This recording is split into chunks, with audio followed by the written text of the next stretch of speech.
Welcome to I Know a Guy Bicycles, hanging out with the Guy series. Hi, I'm Justin, the Guy. This is a video over the top 20 things to look for in looking for new to you reused road bike. So topic number 7, I think, is the derailleurs or rear derailleurs specifically. So we're going to go into the derailleurs. I got a few out here to show you what I've come across over the years of had to replace and fix and so forth.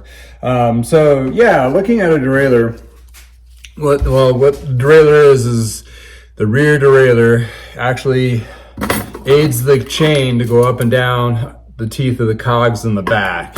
So that's usually your right shifter, and that actually changes, moves that chain up and down. So this is very important. Reason being is you will shift majority of the time on your rear cog set using your rear derailleur. It could be 8, 9, 10, 11, 12 speed systems, but the inspection when you're looking over it is the same. So basically when you're looking at it, you want to look at the derailleur itself and you want to see if there's any kind of scarring or impact, because this little booger hangs out. So if it's not outside of the bike, if you're going to fall or anything, it's going to smash into this derailleur. And what causes derailleur damage, it actually pings up some scarring. You'll see like scarring on the outside kind of thing, and damage there. This one's missing its cable or a housing adjustment, which that's what it's supposed to look like. Those can be damaged.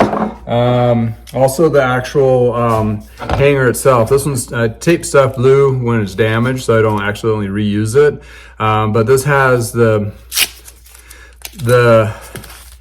actual alignment here. When you're looking at it visually, it's bent over. So these have been bent, compromised, so that it doesn't allow the chain to guide up or down correctly. So that gives you some trouble. And you notice the jockey pulley is missing on this one. So what happens a lot, like in this case here, another thing to look for, okay, number one, when you're looking at you're just looking at the condition and the structural integrity of the derailleur. The second thing is seeing the alignment, seeing if it's light up. Third thing you want to look for is jockey pulleys, and this one has a crack in it. So when you spin the chain backwards, you'll see this crack, and sometimes it's covered up with grease. Therefore, that's where you want to have like this extra rag with you and kind of clean that off to inspect that kind of thing.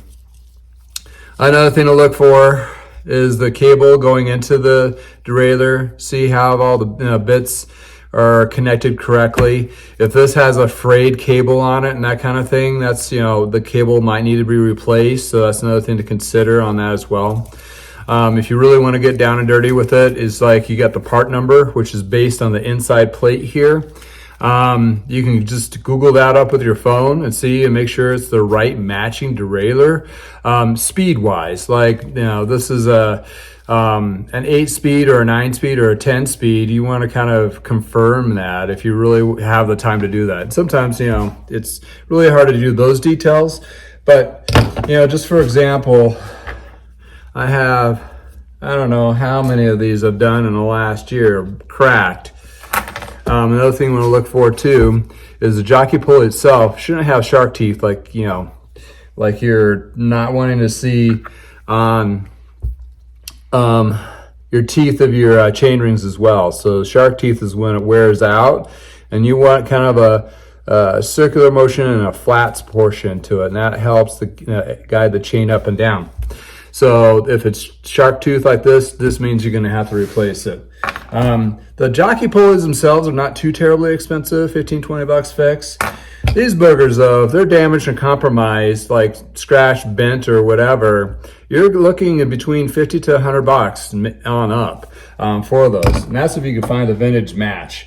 Another thing to think about too is when you're looking at jockey pulleys, there's upper and a lower, so they don't match, they're not exact. So you have an upper and then a lower one. So when you do replace these, you'll have to make sure you replace the correct ones correspondingly. And they're easy to replace, so you just have to use an Allen wrench metric to get in here. And the size on that one, I believe, is a 3. Yeah, so a 3 on this particular one.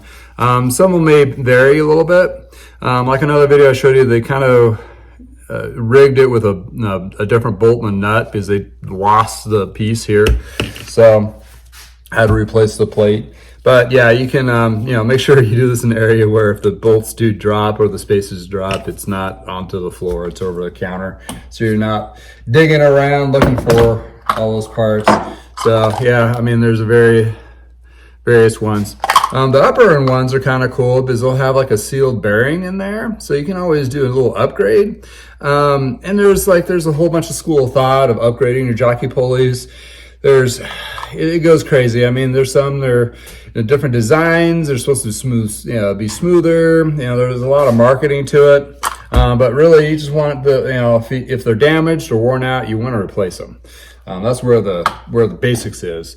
But for the main cost for a rear derailleur, you want to make sure it's not been compromised or damaged. So you can kind of see I have a whole bin full of them. I use these for small, spare parts or what have you. They all have various issues and that kind of thing. Other scarring is like on the inside plate, you'll see damage on there. But yeah, anything that sticks out, you want to kind of inspect. And if it has a lot of scrapage on there, then it may be damaged.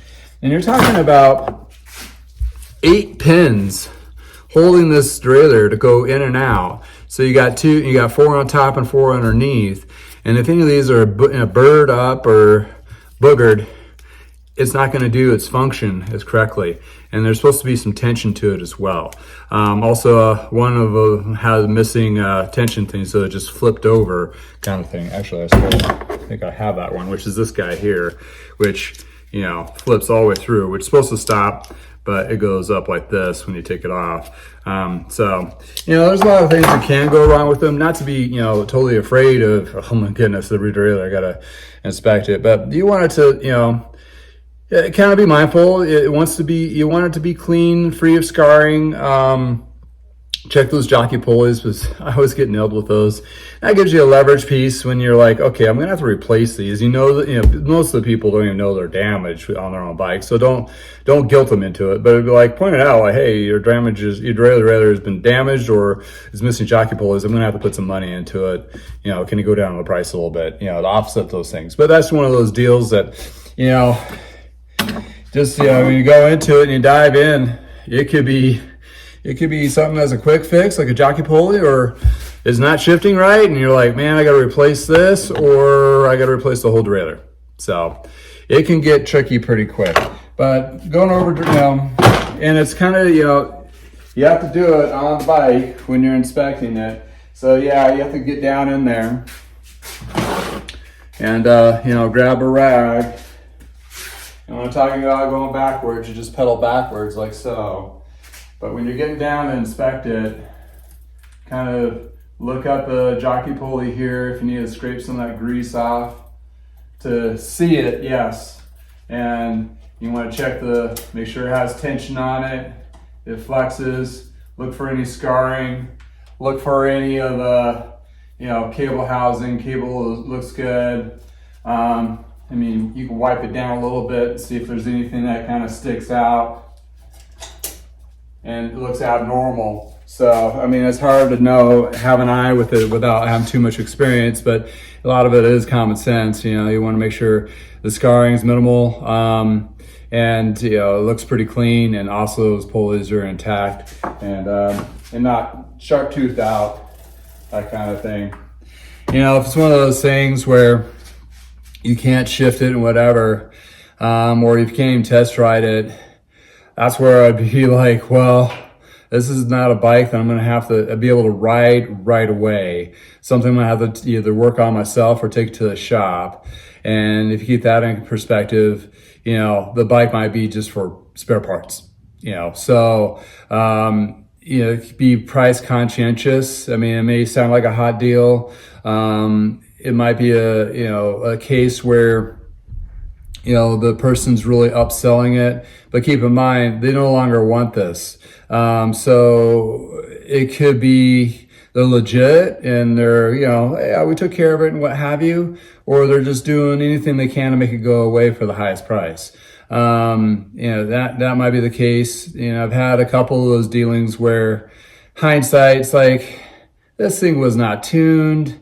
They don't know what's really going on with this bike. They knew it was damaged. They had to have, you know, those kinds of things. Not to look too negatively on people, but, you know, consider it's a used market and it is kind of scary. And it's one of those things where you got to really inspect and do your due diligence.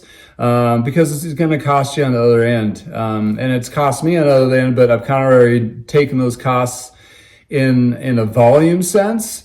So I can cover those issues, and I do have, you know, replacement parts at hand where a lot of people and shops don't. I mean, like in that case in point, I knew a bike mechanic how to fix it, and they put in a different bolt because that's what they had, to use. And, you know, no fault on their own. They just don't have the time to search all those parts. And since I do a lot of the same vintage bikes in the same range, and I have a lot of part mixes that goes with that, there's a good chance I have something that'll work and match correctly to the period that it was manufactured. So in the best case, you know, it'll work pretty well, if not better than it was before. So, you know, it's one of those things where, yeah, it may be a good deal at the beginning, or it might be a good, you know, seem like a good deal. But if somebody really takes care of the bike, it's going to be clean. It's not going to have gunked up dirt on it.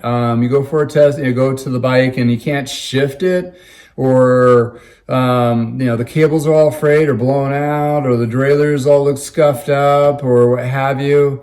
Yeah, I would really question purchasing that. And a lot of that you can do like your first overview by looking at pictures. And if they don't have clear pictures, ask for them. Like, oh, can you give me a picture of the drivetrain?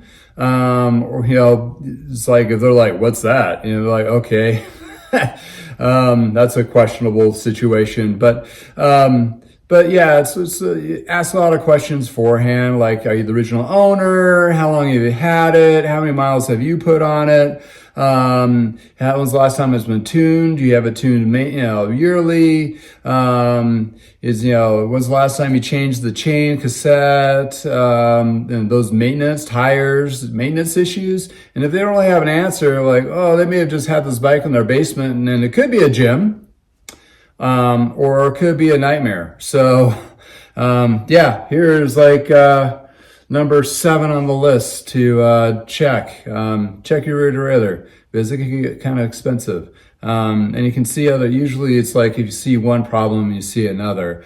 The last bike I worked on, the rear derailleur didn't match. It was a 10-speed on a 9-speed drivetrain. So, you know, it's one of those things, and, you know, that's a fix, but then you have to buy another derailleur.